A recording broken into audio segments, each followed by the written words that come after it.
करना चाहते हैं, जिसके चलते हुए पूरे संविधान के स्तंभों के ऊपर हमला हो रहा है।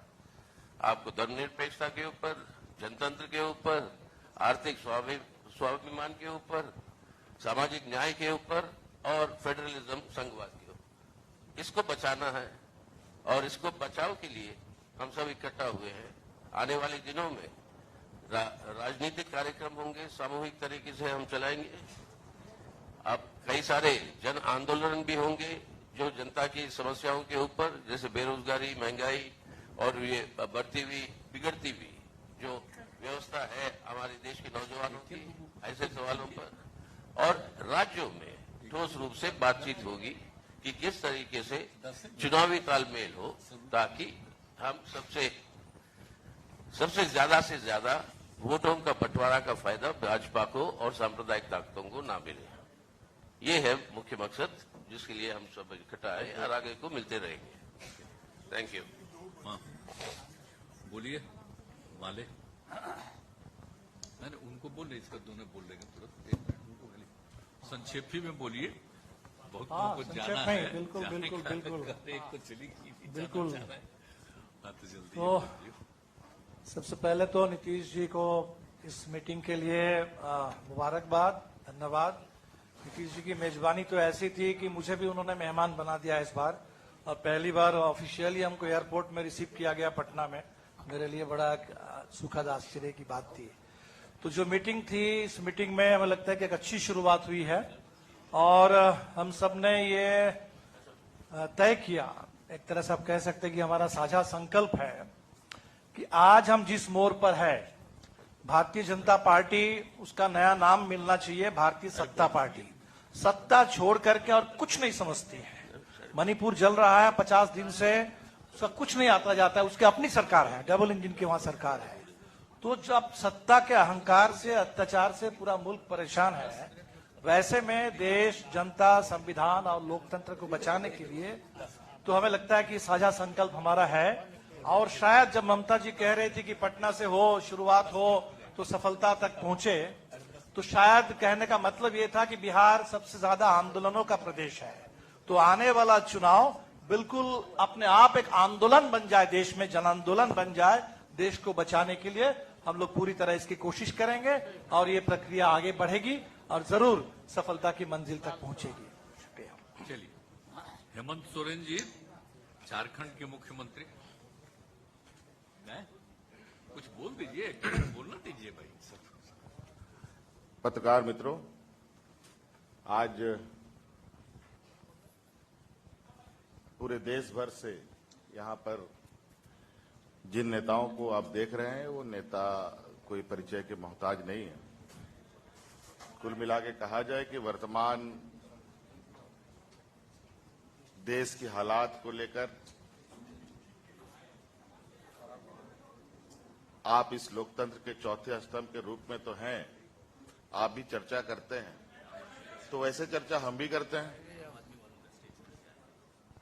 तो कहीं ना कहीं आज इस लोकतंत्र में कुछ चीजों पर बहुत तेजी से प्रहार दिखाई दे रहा है।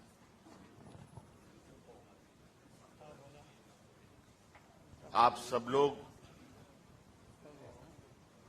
और आज कई संस्था व्यवस्था होने के बावजूद भी आज आम लोगों के अंदर, किसान, मजदूर, पढ़े लिखे, बेरोजगार नौजवानों के अंदर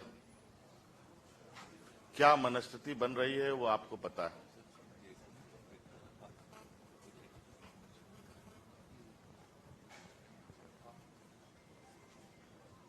इस देश की जो दुनिया में एक छवि रही है, अनेकता में एकता, जिसका लोहा आज से नहीं सदियों से दुनिया ने माना, वो अनेकता में एकता में भी दरारें पड़ने लगी। तो कहीं ना कहीं कुछ न कुछ उसको दुरुस्त करने का, उसको रिपेयर करने का काम तो करेगा ही करेगा। आज अलग अलग विचारधारा के भी लोग यहां हैं। कई चीजों को ध्यान में रखते हुए आज वर्तमान परिस्थिति को यहां आम लोगों के सहूलियत के हिसाब से कैसे स्थापित हो। बाबा भीमराव अंबेडकर जी, यहाँ के आदिवासी, दलित, पिछड़ा, अल्पसंख्यक जो सदियों से जिनके साथ शोषण होता रहा है, उनको कैसे संरक्षण मिले, इस विषय को लेकर के एक पहली बैठक आदरणीय नीतीश जी ने आज बड़ी मशक्कत के बाद सब लोगों को एक सूत्र में बांधने का प्रयास किया है। मैं इसके लिए इनको बहुत बहुत कोटि कोटि धन्यवाद देता हूं। ये एक कहा जाए कि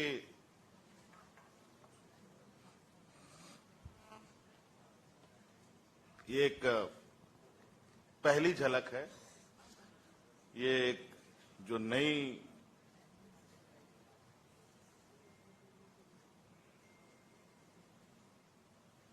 जो एक समूह को आप देख रहे हैं, इसमें हो सकता है भविष्य में, जैसे दीपांकर जी ने, उमर भाई ने भी कहा, कुछ लोग आपको लगे कि आपके खबर में कौन नहीं आए वो आपकी प्रमुखता होगी। तो मैं समझता हूं हो सकता है कि उससे कहीं आपको ज्यादा आश्चर्य हो कि ऐसे भी लोग यहां पर हैं। ये भी प्रयास होगा, लेकिन शुरुआत तो कहीं ना कहीं करना पड़ेगा। लेकिन आज जो शुरुआत हुई है, निश्चित रूप से ये एक देश के लिए एक मील का पत्थर साबित होगा, मेरा ये मानना है। और एक ईमानदार और एक संकल्पित सोच के साथ आगे बढ़ा जाए तो हर मंजिल पाया जा सकता है, हर लड़ाई जीती जा सकती है। तो आज जो हमारा देश का एक चेहरा था, उस चेहरे को फिर से स्थापित करने का और मजबूती प्रदान करने का एक संकल्प लेकर आगे बढ़ने का एक प्लेटफॉर्म तैयार करने का ये पहला कदम है। अगले कार्यक्रम के बारे में हमारे सीनियर्स आदरणीय खड़गे जी ने और भी लोगों ने बातें कही हैं, और समय समय पर इन सब चीजों की आपके साथ हम बातों को शेयर करेंगे। धन्यवाद। चलिए अखिलेश यार। मैं पूर्व सबसे मुख्यमंत्री पहले आदरणीय नीतीश कुमार जी का, आदरणीय लालू प्रसाद जी का बहुत बहुत धन्यवाद और आभार प्रकट करूंगा। आज पटना और बिहार नए राजनीतिक नव जागरण का गाभा बन रहा है। आज केवल दल यहां नहीं बल्कि देश के लोग, देश के नेता मिल रहे हैं। पटना का संदेश यही है आज के कार्यक्रम का कि हम सब लोग मिलकर के काम करेंगे, मिलकर के, और देश को बचाने का, देश की जनता को, और देश कैसे आगे बढ़े उस दिशा में लगातार हम लोग मिलकर के काम करेंगे। यही संदेश है। मैं सभी लीडर्स का बहुत बहुत धन्यवाद और आभार प्रकट करता हूं।